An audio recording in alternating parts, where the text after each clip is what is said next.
September 12, 1944, Épinal, eastern France. For days, the village heard distant artillery and believed the war was crawling closer. Families hid in basements, windows boarded, shops dark. Everyone waited for the next retreating German column, or worse.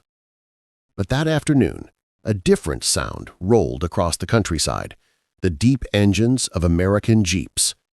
The first U.S. soldiers appeared from the tree line, helmets dusty, jackets unbuttoned, smiling like they were arriving at a town fair rather than a war zone. For a heartbeat, no one moved. Then the church bell rang.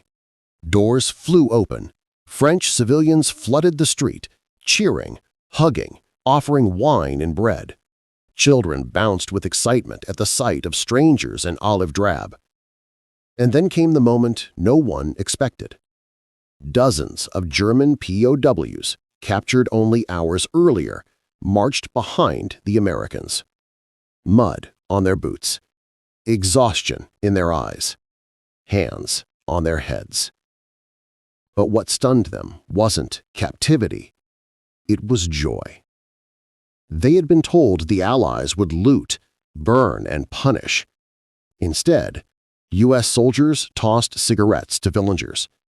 Someone shouted, "Open the cafe!" Within minutes, the door unlocked for the first time in years. Tables dragged outside. Coffee poured. American GIs paid in real currency, laughing, drinking, tipping the owner extra. The Germans simply stared.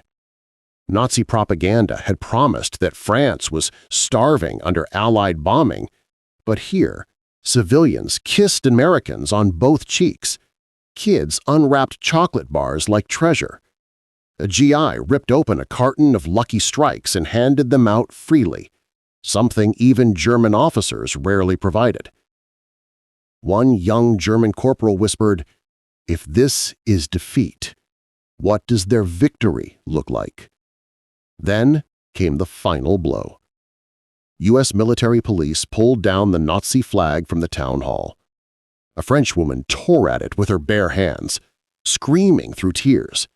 The crowd cheered. And the POWs watched as everything they believed collapsed. They realized America wasn't the nightmare they'd been told. It was wealth, freedom, confidence. For many German soldiers, that day in Épinal was the most painful lesson of the war. They weren't just losing territory. They were losing the idea that Nazi Germany had built a better world.